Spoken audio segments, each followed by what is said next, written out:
హిమవత్ పర్వతరాజు ఈయనది ఎంత బలగం మహా అంటే. హిమవత్ పర్వతరాజు అంటే ఎవరు?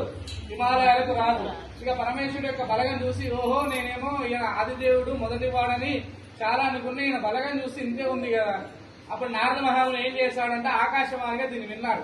నారద మహాముని అంటే మనకేదో సినిమాలో చూసినట్టు కామెడీ పర్సన్ కాదండి. ఆయన ఎక్కడ ఉన్నా సరే ఎంత సూక్ష్మాక్షరమైనటువంటి విషయాన్ని కూడా వినగలిగినటువంటి బ్రహ్మజ్ఞానం కలిగినటువంటి వాడు.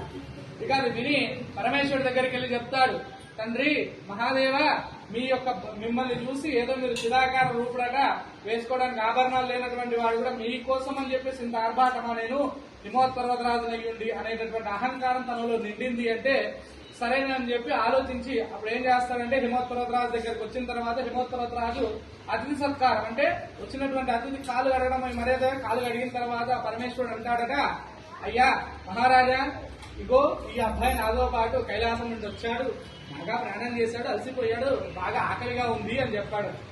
సరే అని చెప్పేసి ఓహో ఇంత చిన్నవాడికి నేను భోజనం పెట్టకపోవడం అని చెప్పేసి ఏం చేస్తాడట, పక్కనే ఉండేటటువంటి భటులను పిలుస్తాడట, ఏవో ఇట్రండ్రా అని చెప్పేసి వాళ్ళని పిలిచిన తర్వాత ఓ ఈ బాలుడి కంటే భోజనం పెట్టండి అంటాడు.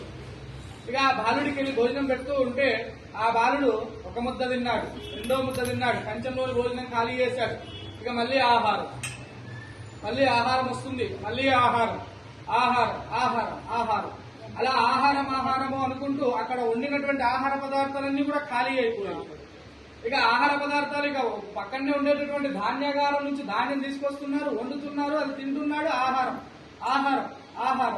అంటున్నాడు. అంటే ఆయన ఇంకా ఆకలి అని స్పందిస్తూ ఉన్నాడు.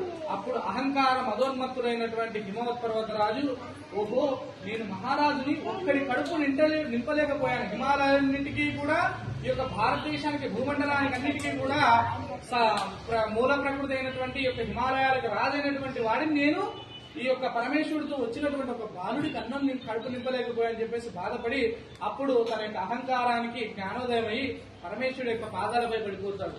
ఓ తండ్రి మహాదేవ మీతో పాటు వచ్చినటువంటి ఒక బాలుడికి హిమవత్ పర్వతరాజు అయినటువంటి వాడిని నేను భోజనం పెట్టలేకపోయాను, ఇది నలుగురి కీర్తి ప్రఖ్యాతి చెందిందంటే నేను ఒకరి కడుపు నింపలేదని విషయం నలుగురు తెలిస్తే నా వంశము వృక్షము కూడా ఎప్పుడు కూడా అందరి ముందు తలదించుకోవాల్సి వస్తుంది స్వామి అని అప్పుడు వేడుకుంటే అప్పుడు ఏం చేస్తాడట పరమేశ్వరుడు ఏమని పిలుస్తాడంటే, నాయన గణేశ ఇటురా అని చెప్పేసి పక్కనే ఉండేటటువంటి గరికను తీసుకొని ఇస్తాడట, తిను నాయన అని చెప్పేసి. ఆ గరికను తిన్న తర్వాత అప్పుడు అంటాడట అహం సంతృప్తి అంటే నేను తిన్నటువంటి ఆహారానికి సంతృప్తి చెందాను అని. అందుకోసమనే అప్పుడు పరమేశ్వరుడు ఒక వరాన్ని ఇస్తాడట, వినాయకుడికి ఎన్ని ఫలోదకాలు ఎన్ని మోదకాలు ఎంతటి ఆహారాన్ని పెట్టినా గాని కుశోదకం పెట్టినటువంటి ఆహారము ఆయనకు సంతృప్తినివ్వదు అని. అందుకే అప్పుడు విఘ్నేశ్వరుడు వరాన్ని పొందుతాడనమాట. ఎప్పుడైతే గరికని పెట్టినటువంటిదైతే అప్పుడు గరికని పెట్టి పూజ పరిపూర్ణంగా చేసుకోవచ్చట. వినాయకుడికి కూడా మనం ఎప్పుడైనా పూజ చేశామనుకోండి మొత్తం పరిపూర్ణంగా చేయాల్సిన అవసరం కూడా లేదు. ఆ యొక్క గరిక తీసుకెళ్లి ఆయన దగ్గర పెట్టి నమస్కారం చేసుకున్నా స్వామికి అభిషేకం చేసి అష్టోత్తరం చేసి అభిషేకాదులు కార్యక్రమాలు చేసినటువంటి ఫలితాన్ని కూడా ఇస్తాడట. అందుకే ఆయనని కుశోదక ప్రియుడు అంటారు. గరికెళ్ళి పెడతారు, అర్థమైంది కదా. కాబట్టి దాని వరకు ఎంత కథ ఉంది.